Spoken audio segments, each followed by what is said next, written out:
Be vegan. Make peace. Do good deeds. Heaven, Godspeed. Our programs offer many languages. Please visit suprememastertv.com/schedule. Nos programas offrent plusieurs langues. Veuillez visiter suprememastertv.com/schedule. Nuestros programas ofrecen varios idiomas. Visiten suprememastertv.com/schedule. Naše programy nabízejí více jazyků. Prosím, navštivte suprememastertv.com/schedule.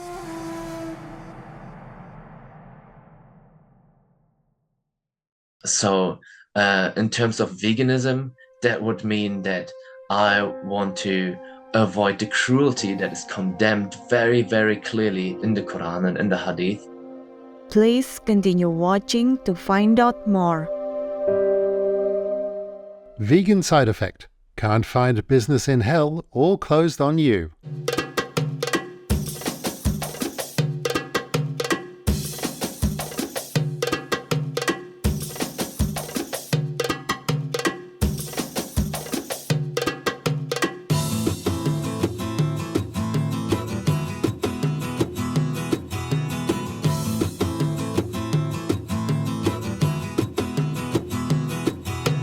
Yatikal Afia. This means, may God give you health in Arabic, the national language of Jordan. I am Amira. The energetic Jordanians, filled with love, blessing, and positivity, walk the pure vegan lifestyle with you. Please share the wonderful benefits of veganism with your friends and family for all to enjoy. Welcome to God Made Me Muslim and Vegan. Interview with Duke McLeod, Vegan, Part 2 of 3. If we think of compassion and justice as the two pillars of Islamic moral philosophy and spiritual practice, then a vegan lifestyle is the best way, in my honest opinion, that we can apply these values and how we can live them in our day-to-day life. The way we sustain ourselves is really important for our own spiritual and physical health. If we're eating cruelty, if we're eating disease, if we're eating fear, we will take that and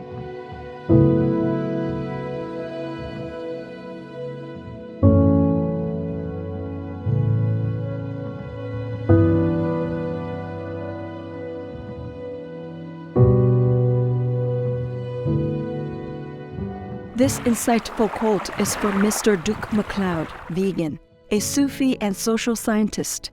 He is a PhD researcher in social anthropology at the University of Otago in New Zealand. And his amazing ongoing research is on Islamic veganism, with the aim to support advocacy groups in promoting vegan lifestyles more effectively. In addition, he co-founded the Islamic Veg platform with inspiring vegan scholars to encourage the global Muslim community to go vegan. His spiritual awakening occurred 10 years ago when God graced him with vivid inner experiences that completely transformed his life. Mr. McLeod suddenly realized who he spiritually truly was, along with his Muslim origin. After the awakening, he became vegan, started pursuing the Sufi path, and devoted himself to the noble cause of spreading veganism and the compassionate teachings of Islam. Gentle viewers, let us continue with more holy teachings, whereby Mr. McLeod will elaborate on the Islamic principle of Taqwa and how modern animal people livestock factory practices are so disconnected from this. Taqwa is one of these core principles of Islam, and it is mentioned a lot in the Qur'an as well, in different forms. We can translate Taqwa as God consciousness. This is done by more modern Islamic scholars. And God consciousness is key in Islam if we want to live our life according to the ethics and the principles and also the laws. So Sheikh Hamza Yusuf from the USA, he says inevitably Taqwa, God consciousness, will lead to two things. We want to abide by God's law, and we want to avoid what is beyond God's law. We want to avoid transgressing that law. So in terms of veganism, that would mean that I want to avoid the cruelty that is condemned very, very clearly in the Quran and in the Hadith. I want to completely avoid that. And I feel compelled to do that. I feel obliged, and I can't do no other. Some people always say, and lots of vegans probably hear this, oh, isn't it hard? You make all the sacrifices. I was like, no, it would be hard. It would be a sacrifice for me to eat something that I can't eat. When we look at the videos we see from the animal agriculture, from dairying, nothing of this could be said applies there. They are milked by robotics, by mechanics. They are suffering. They are caged. They have infected and infested udders from the brutality of these machines and from being overmilked and overused. And that is where the milk in the supermarket comes from. And that is why I say all of that milk and all the dairy products are not halal. They are haram. Halal is meaning allowed, and haram is meaning not allowed. Cruelty is just beyond what is allowed for anybody who follows these laws.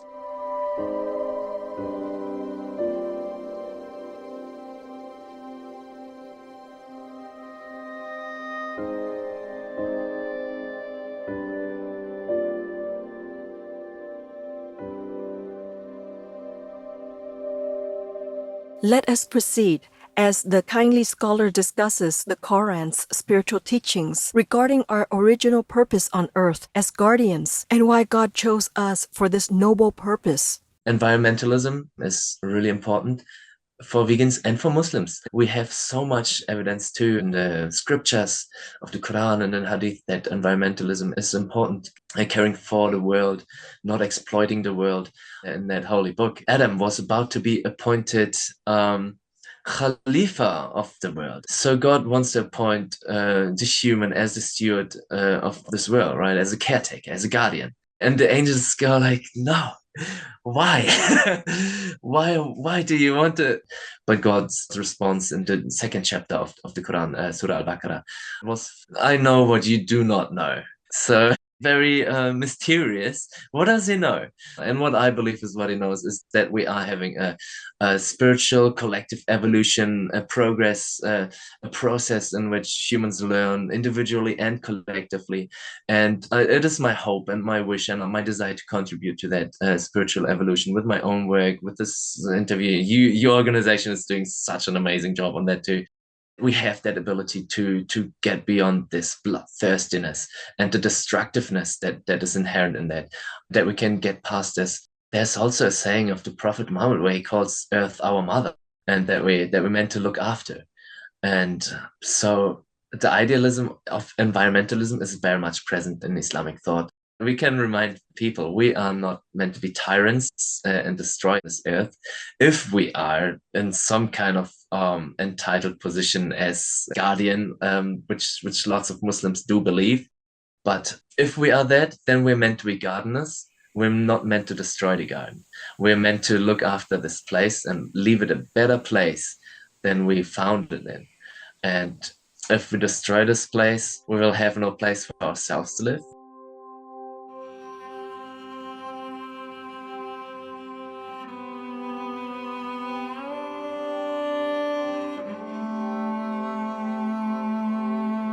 Islam is filled with loving examples of kindness and compassion towards all beings.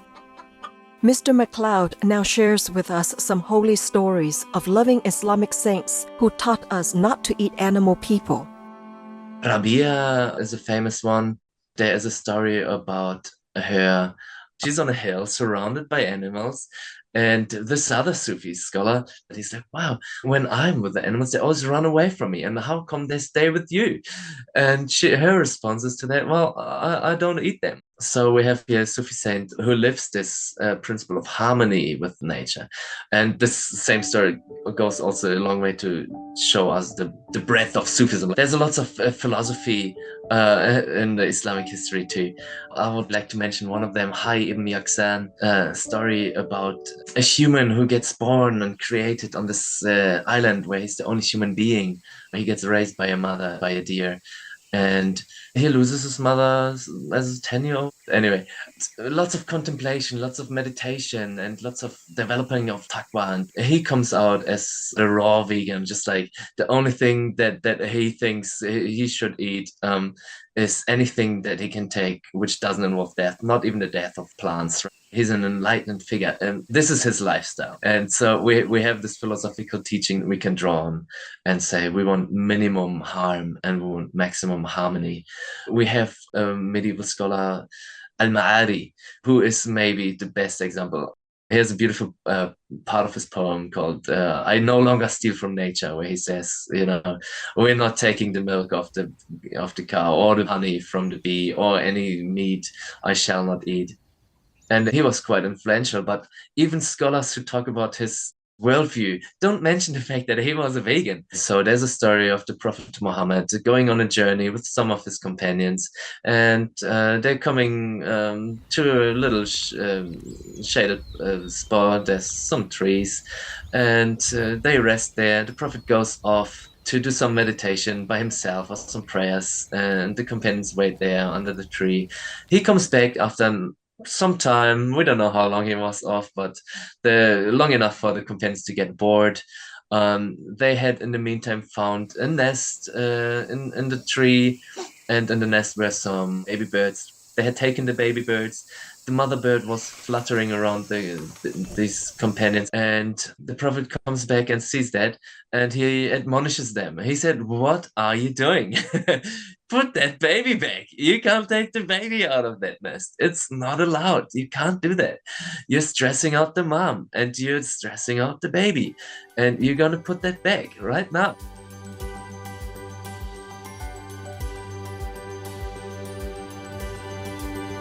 Our utmost appreciation, Mr. Duke McLeod, vegan, for sharing the rich treasury of Islamic teachings that emphasizes kindness and love to all Earth's inhabitants. For more information, please visit islamicveg.org. If we all went vegan, we'd go a long way toward dealing with climate change while also boosting overall health. Brian Green, vegan.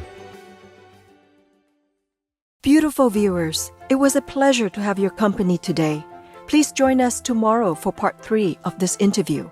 Coming up next is The Greenest Heroes Gala, part 1 of a multi-part series. May Allah bless you for all your noble and compassionate deeds. Be vegan, make peace, do good deeds, hell not reach. Our programs offer many languages. Please visit suprememastertv.com/schedule and suprememastertv.com/VR.